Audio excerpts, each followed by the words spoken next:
Hey everyone, Tony here. Hope you're doing well. Happy Friday. It's Friday, April 5th. Hope you're holding strong in this new asset class that is cryptocurrencies. Have some very bullish and positive news to share with you guys.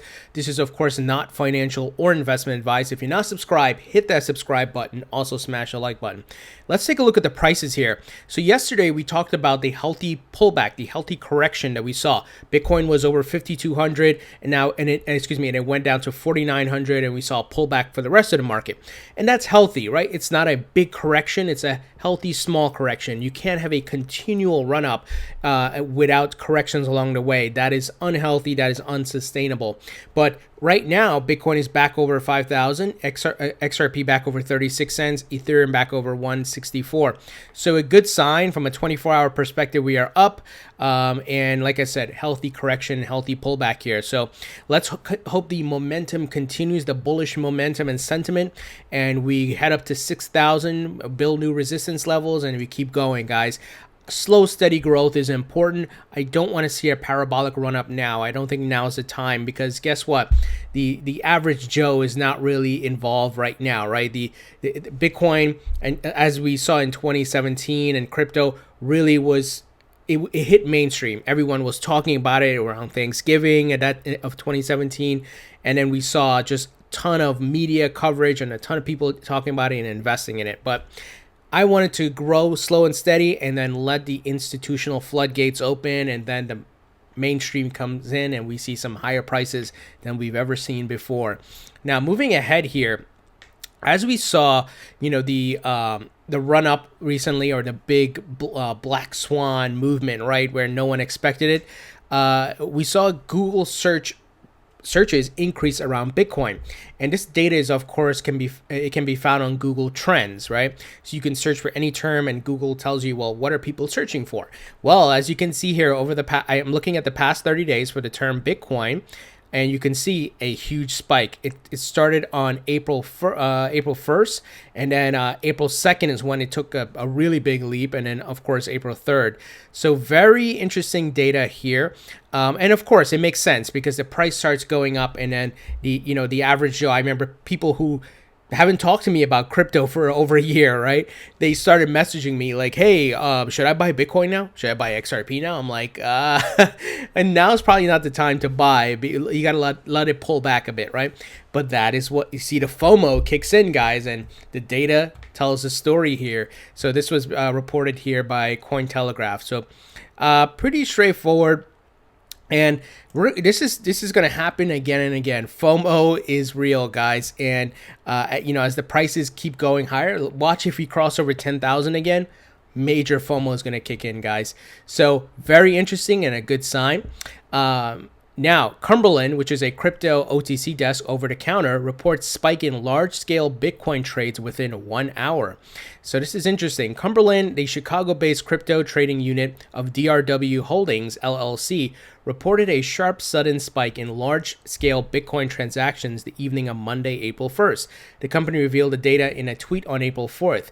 The series of 13 orders that the trading desk tracked all exceeded 1,000 Bitcoin, about 4.9 million at press time. Cumberland, which has been operating an over-the-counter crypto trading desk since 2014, tweeted, "The post-trade analysis of Monday evening's price action revealed a series of large bids, greater than 1,000 BTC per order, within a 1-hour span, which appeared to be actual buyers versus forced liquidations." So very interesting, guys.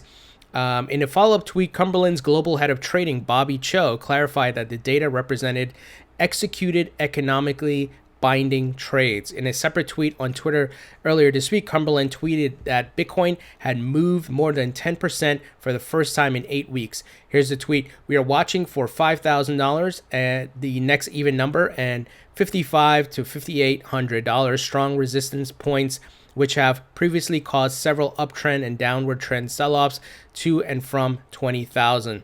So even the OTC institutional services are recognizing what's happening here.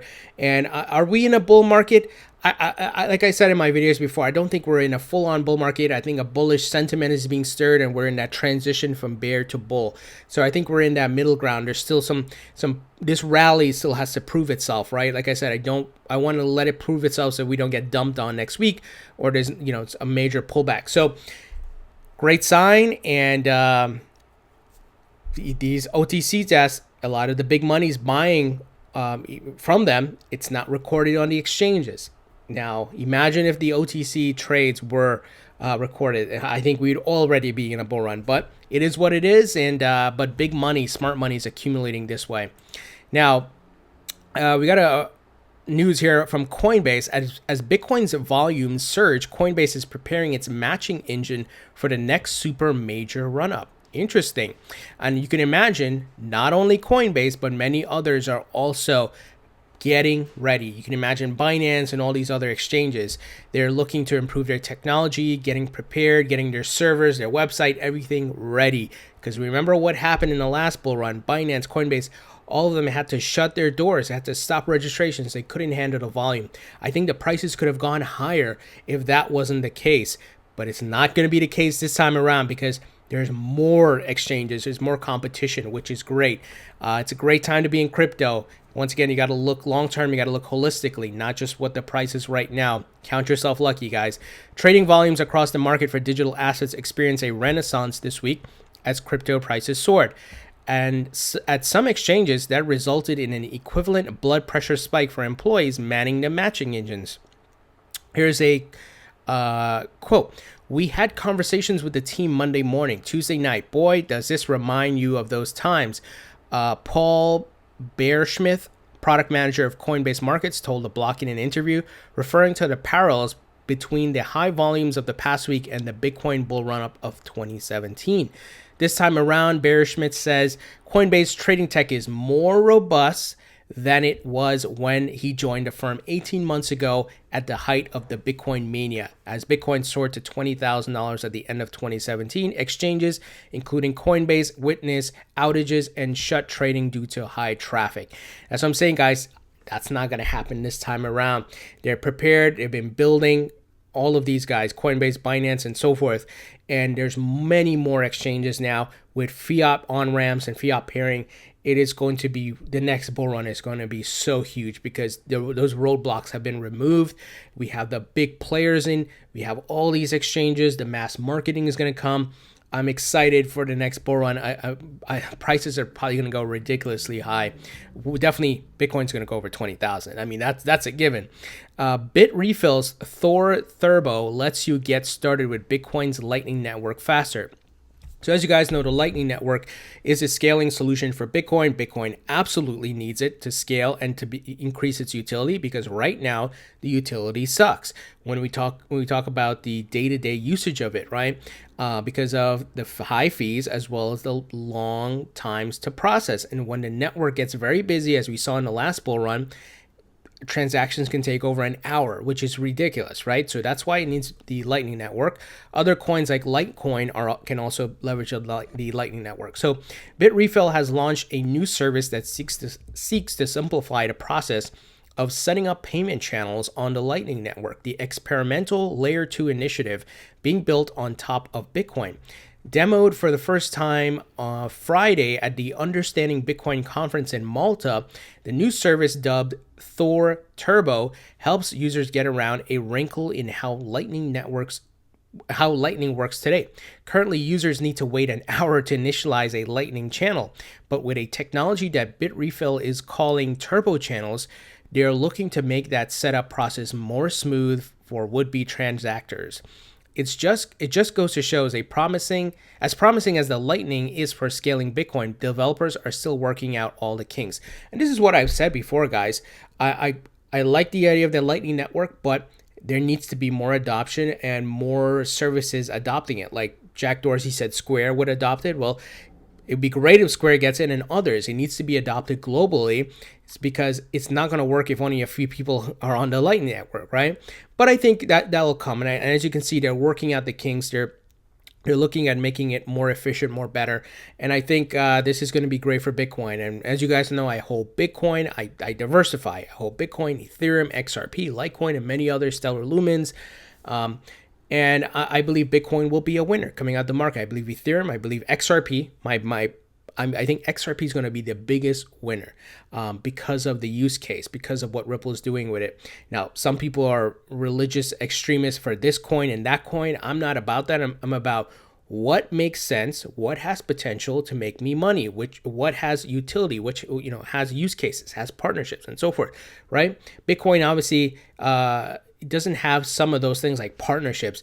But because it's the original, the OG, the brand, right? There's a lot of utility being built around it, like the Lightning Network.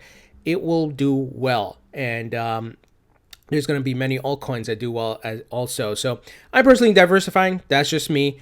I'm approaching this from a logical standpoint. I look back at the dot-com boom in the 90s. It's like some of the things that are happening now, the infighting in the crypto market is like, people who are investing in Google saying, oh, Amazon is crap. No one is going to invest in that. Google's the best, right? And the Amazon people saying, screw Google, Amazon's the best. And then the eBay people saying, oh, screw Google and Amazon, eBay's the best, right? No, if you had invested in all three, you would have done so well, right? You just look at especially in Google and Amazon, of course. But eBay was also a big winner coming out of the dot-com boom. So you got to think of it from that perspective. There's different use cases, different different technology here being built behind many of these tokens. So that's the way I look at it.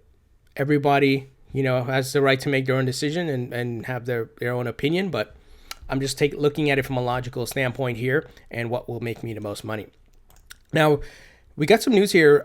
Ripple co-founder gives $25 million donation in XRP to San Francisco University. Now, we've seen Ripple donate XRP before, $29 million in XRP to support U.S. public schools. This was done last year. So why am I sharing this with you? Because it goes, and you have to put your business thinking cap on here. This is obviously making news now that he's, the Ripple co-founder, Chris Larsen, is donating, and it's highlighting it specifically with XRP. This is great for marketing, for brand building, right? You start putting XRP in the map. Oh, what is XRP? Someone reads this, right? They haven't heard about Ripple or crypto or whatever, and they go and search for it.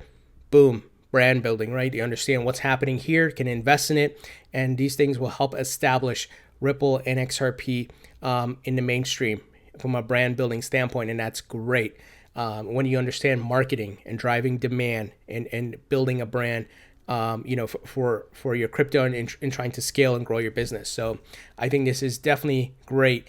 And we see companies that tend to give back and do great things. That is a great thing for them in the social media era, right? Because this content gets shared and if you have the people in the universities and schools students who are going to learn about this as well. So interesting stuff. Now, xendpay, if I pronounce that correctly, they are a partner with Ripple, and they announce a few things here about sending money abroad, international payments, and they have the logo runs on Ripple. So Ripple's network continues to grow. Now, someone asked them, are you using xRapid? They said, no, we're using xCurrent.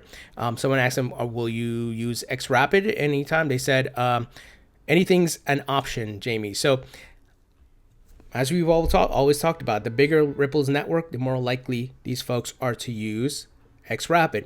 We've seen many of these banks come in with xCurrent, and some have transitioned to xRapid.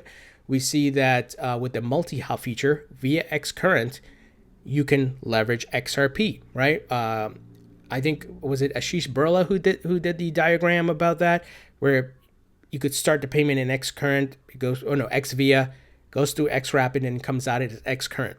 That was something whiteboard lesson or whatever you want to call it that Ashish Burla did. But anyway, you guys are holding XRP. You know this. We've gone through the facts about this and the details. But great to see more of these institutions are signing on.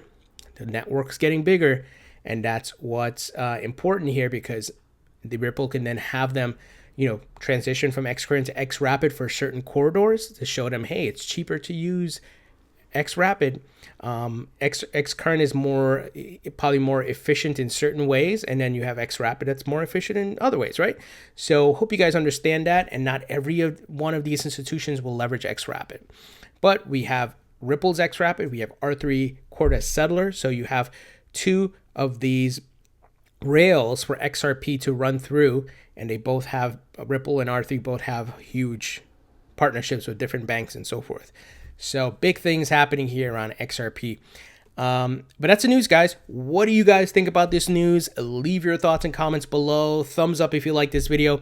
Please subscribe if you haven't already. Don't forget to follow me on Facebook and Twitter. Links in the description. Also, I want to ask, would you be interested in me creating a podcast where I have this video content move to podcasts and like the interviews and all those things that I do? Let me know, and I will be setting that up if it makes sense for you guys. I might just set it up anyway, just for folks who want diversity or they want to download it and listen to it rather than watching a video, depending on your timing and so forth. Leave your comments below. Thank you guys. Thank you for your support, and I'll talk to you all later.